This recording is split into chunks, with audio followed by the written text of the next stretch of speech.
சாய் பக்தர்களுக்கு என் அன்பு வணக்கங்கள். ஓம் சாய்ராம்.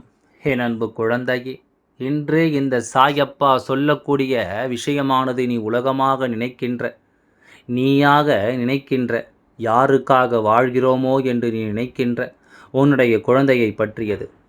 நீ பெற்ற குழந்தையினுடைய மனதில் ஒரு மிகப்பெரிய குழப்பமான ஒரு சூழ்நிலை நிலவிக் கொண்டிருக்கின்றது. சரியான முடிவு எடுக்க முடியாமலும் சரியான முடிவு எடுக்க தெரியாமலும் நீ பெற்ற குழந்தையானது அங்கே தவித்து கொண்டிருக்கின்றது.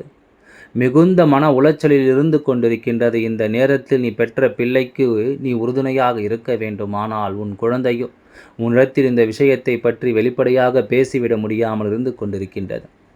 எதையுமே உன் குழந்தையினால் வெளிப்படையாக உன்னிடத்தில் சொல்லிவிட முடியவில்லை. ஏனென்றால் அப்படிப்பட்ட ஒரு விஷயம்தான் நீ பெற்ற பிள்ளையின் வாழ்க்கை நடந்து கொண்டிருக்கிறது. என்ன நடக்கிறது என்று உன் அப்பா சொல்கின்றேன். இதனால் உனக்கு என்ன தீர்வினை காண முடியும் என்று நீ தீர்வினை கண்டுபிடித்து விடு. உன் குழந்தையினுடைய வாழ்க்கை சரியாகிவிடும். நீ பெற்ற குழந்தையினுடைய வாழ்க்கையில் ஒரு பிரச்சனை என்றவுடன் என் குழந்தை மனம் பதறுகிறாய் அல்லவா? என் அன்பு குழந்தையே, சற்றென்று மனம் உடைந்து நிற்கிறாய் அல்லவா? என்னவோ ஏதோ என்று நீ யோசிக்கிறாய் அல்லவா? சாயப்பா, எனக்கு நடந்தாலும் பரவாயில்லை, அந்த பிரச்சனைகள் நான் சமாளித்து விடுவேன். ஆனால் என்னுடைய குழந்தைக்கு ஒரு பிரச்சனை என்றால் அதை என்னால் சமாளிக்க முடியாது. என்னுடைய மனது அதை தாங்காது. அதனால் என்னவென்றால் நீ உடனே சொல்லிவிடு. என் மனது நிச்சயமாக மிகவும் அதிகமாக வலிக்கிறது என்று சொல்கின்றாய். என் அன்பு குழந்தையே, உன்னிடத்தில் என்னவென்று உடனடியாக சொல்லிவிடுகின்றேன். உன் மனதை காயப்படுத்தவும் அல்லது நீ படுகின்ற கஷ்டத்தை கண்டு ரசிக்கவோ வரவில்லை. என் குழந்தைக்கு வாழ்க்கையில் ஒரு பிரச்சனை இருக்கிறது என்றால் அதை உடனடியாக சொல்லிவிட வேண்டும் என்று நான் வந்திருக்கின்றேன். உனக்கு இருக்கின்ற இந்த துன்பத்திலிருந்து நிச்சயமாக உன்னை மீட்டெடுத்துவிட வேண்டும் என்று நான் வந்திருக்கின்றேன். உன்னோடு நான் இருக்கின்ற இந்த நேரம், இந்த சாயப்பா உன்னை தொடர்கின்ற இந்த நேரம், உனக்கு நடப்பது எல்லாம் என்னவென்று நீ சரியாக உணரத்தான் வேண்டும். உன்னை தேடி வருகின்ற எல்லா விஷயங்களையும் நீ சரியாக புரிந்து கொண்டால் உனக்கு நடப்பது எல்லாம் என்னவென்று நிச்சயமாக உனக்கு தெரிய வந்துவிடும் அல்லவா? இந்த சாயப்பா அவ்வளவு எளிதில் எதையும் உனக்கு சொல்லி விடுவதில்லை. இது உன் குழந்தை பற்றிய ஒரு விஷயம் உன் வாழ்க்கை நடந்து கொண்டிருக்கின்றது. உன் வாழ்க்கை நடந்து கொண்டிருக்கின்ற ஒரு விஷயம். இது தெரியாமல் இருந்தாயானால் நாளை பிரச்சனை பெரிதாகும் பொழுது அதை உன்னால் சமாளிக்க முடியாமல் போய்விடும் அல்லவா? அதனை எதிர்கொள்ளும் பொழுது அப்பா நமக்கு துணை இருக்கிறார் என்று நினைக்கிறோமே, நம் சாயப்பா நமக்கு இதனை என்னவென்று எடுத்துச் சொல்லாமல் இருந்து விட்டார் என்று சொல்லி நீ வருந்துவாய். என் மீதுதான் கோபம் கொள்வாய். அதனால்தான் என்ன நடக்கிறது என்பதனை உனக்கு எடுத்துச் சொல்லிவிட உன் அப்பா என்று நான் வந்திருக்கின்றேன். என் அன்பு குழந்தையே, என்னவாகும் ஏதுவாகும் என்றெல்லாம் இந்த வாழ்க்கை நினைத்து வருந்துவதை விட்டுவிட்டு, முதலில் நம் குழந்தைக்கு ஒரு பிரச்சனை என்றாலும் சரி, நமக்கு ஒரு பிரச்சனை என்றாலும் சரி, பதற்றப்படாமல் அதை எப்படி சமாளிக்க வேண்டும் என்று யோசிப்பதுதான் புத்திசாலித்தனம். நாம் எடுத்தோம் கவிழ்த்தோம் என்று எந்த ஒரு விஷயங்களையும் செய்யும் பொழுது அது உன்னுடைய குழந்தையினுடைய வாழ்க்கையை பாதிப்பிற்கு ஆளாக்கிவிடும் என்பதை நீ மறந்து விடாதே. அதனால் இப்பேற்பட்ட ஒரு சூழ்நிலை உருவாகி விடாது. இந்த நேரத்தில் என்ன செய்ய வேண்டும், ஏது செய்ய வேண்டும் என்பதை புரிந்து கொண்டு உனக்கு நடக்கின்ற எல்லா உண்மைகளையும் நீ சரியாக தெரிந்து கொண்டாயானால் இனி உன்னோடு நான் இருக்கின்ற இந்த நேரம் உன் வாழ்க்கை நடப்பதையெல்லாம் உன்னால் நிச்சயமாக புரிந்து கொள்ள முடியும். என் குழந்தையே, நடக்கக்கூடிய நல்ல மாற்றங்களை எல்லாம் நான் உனக்கு சரியாக தந்து கொண்டிருக்கின்ற இந்த நேரம், நீ எப்பொழுதுமே உன்னை சூழ்ந்து வருகின்ற பிரச்சனைகளை பற்றி மட்டும்தான் யோசிக்கிறாயே தவிர, இந்த பிரச்சனைகளிலிருந்து நான் ஒரு தீர்வினை பெறும்பொழுது அது நமக்கு ஒரு தெளிவான முடிவை கொடுக்கும் என்பதை நீ உணர்வது கிடையாது. உன்னுடைய குழந்தையினுடைய வாழ்க்கையில்தான் ஒரு பிரச்சனை என்றாலும் நாம் அப்படியே விட்டுவிடாமல் உன்னுடைய குழந்தைக்கு மன தெளிவை கொடுக்கும்படி அல்லது உன் குழந்தையின் மனதில் இருக்கின்ற அந்த விஷயத்தை என்னவென்று தெரிந்து கொள்வதற்கான முயற்சிகளைத்தானே முதலில் செய்ய வேண்டும். நீ சற்றென்று என்ன பிரச்சனை, உனக்கு ஏன் இப்படி இருக்கிறாய் என்று கேட்பாயானால் ஒரு காலமும் என் குழந்தை உன்னிடத்தில் எந்த ஒரு விஷயத்தையும் பகிர்ந்து கொள்ளாதே. உன் குழந்தை படுகின்ற கஷ்டத்தை ஒரு நாளும் உன்னிடத்தில் சொல்லாது. அதனால் எதுவென்றாலும் அமர்ந்து நம்முடைய குழந்தைகளுக்கு நாம் ஒரு நண்பனாக இருந்து அவர்களிடத்தில் எல்லாவற்றையும் மெதுவாக கேட்டு தெரிந்து கொண்டு நாம் பெற்றோர்களாகவும் நண்பனுக்கு நண்பனாகவும் இருந்து அவர்களுக்கு நல்லதொரு ஆறுதலை எப்பொழுதும் கொடுக்க வேண்டும் என்பதை நீ மறந்து விடாதே.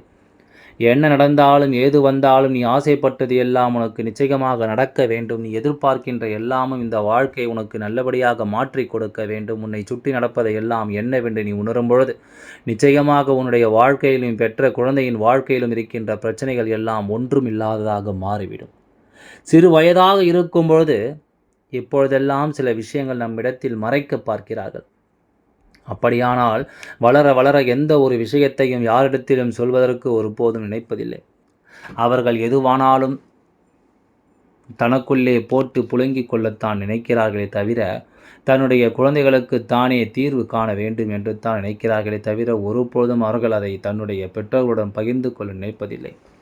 குறிப்பாக பெற்றோர்களுடன் மட்டும்தான் இதை அவர்கள் பகிர்ந்து கொள்ள நினைப்பதில்லை. ஏனென்றால் அவர்கள் பெரியவர்கள். நாம் சொல்கின்ற எதையும் அவர்கள் நிலையிலிருந்து பார்ப்பார்கள். நம்முடைய நிலைக்கு இறங்கி வந்து நம்முடைய பிரச்சனைகள் என்னவென்று பார்க்க ஒருபொழுதும் இவர்கள் விரும்புவதில்லை என்று சொல்லி, அவர்கள் மிகுந்த மன உளைச்சலில் இருந்து உன்னிடத்தில் எந்த ஒரு விஷயத்தையும் சொல்லிவிடாமல் நின்று விட்டார்கள் என்பதுதான் உண்மை. சரி, இதுவரையிலும் நடந்து முடிந்தது எல்லாம் முடிந்ததாக இருக்கட்டும்.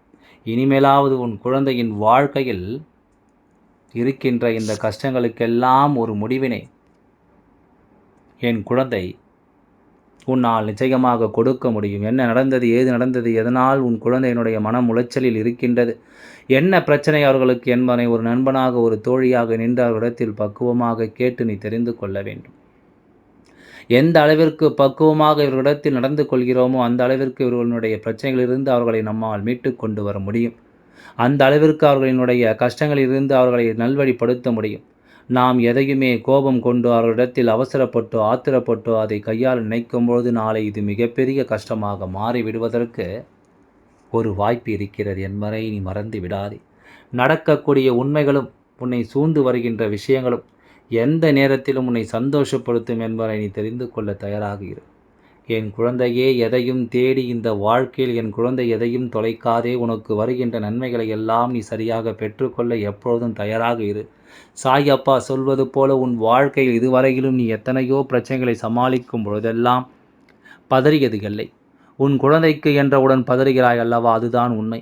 உன் குழந்தைக்கு ஒன்று என்றால் உன்னால் அதை ஏற்றுக்கொள்ள முடியுமா? அப்படியானால் எந்த ஒரு விஷயத்தையும் அவர்களிடம் பொறுமையாக கேட்டு தெரிந்து கொள்ள முயற்சி செய்ய வேண்டும். அவர்கள் ஒரு விஷயத்தை செய்கிறேன் என்று சொல்லும்பொழுது அது சரியில்லை என்று உன் மனதிற்கு பட்டது என்றால் அதை எப்படி கையாண்டு அவர்களை உன் வழிக்கு கொண்டு வர முடியுமோ அப்படித்தான் கொண்டு வர வேண்டுமே தவிர அதிகாரத்தாலும் ஆணவத்தாலும் அவர்களை உன் வழிக்கு ஒருபோதும் கொண்டு வர முயற்சி செய்யாதே. நீ கோபத்தை வெளிப்படுத்தினால் அவர்களுக்கு உன் மீது வெறுப்புத்தான் வரும். நீ எப்பொழுது அவர்களிடத்தில் அதிகாரத்தை நான் உன்னை பெற்றவர், நாங்கள் உன்னை பெற்றவர்கள், நீ குழந்தை, நீ எங்களிடமோ போக்கு காட்டுகிறாய் என்பது போல் எல்லாம் அதிகார தோரணையை அவர்களிடத்தில் காண்பித்தோமானால் இது மிகப்பெரிய வெறுப்பாக மாறி எப்பொழுதுமே எந்த சூழ்நிலையுமே எந்த ஒரு நன்மையும் செய்ய விடாமல் தடுத்து நிறுத்திவிடும் என்பதை நீ மறந்து விடாதே.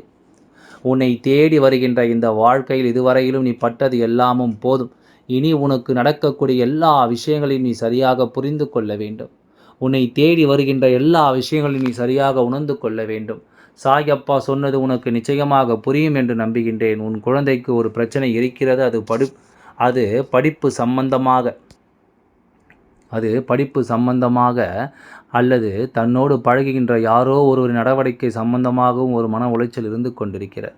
ஒரு சிறு குழந்தைகள் தன்னுடைய படிப்பு சரியாக தனக்கு புரியவில்லை, தனக்கு எதுவுமே மண்டையில் ஏறவில்லை என்பது போன்ற ஒரு எண்ணத்தோடு இருந்து கொண்டிருப்பார்கள்.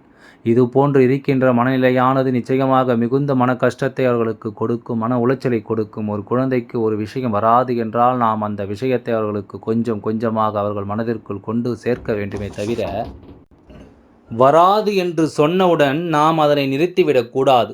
சரி, படிப்பு வரவில்லையா, நீ படிக்க வேண்டாம் என்று ஒருபொழுதும் சொல்லிவிடக்கூடாது. எப்படி அவர்களால் எந்த அளவிற்கு படிக்க முடியுமோ அப்படி அவர்களை நீ தயார்படுத்த வேண்டும். இது போன்றெல்லாம் ஒவ்வொரு நிலையையும் உணர்ந்து அதற்கு ஏற்றது போல நடந்து கொள்ள வேண்டும்.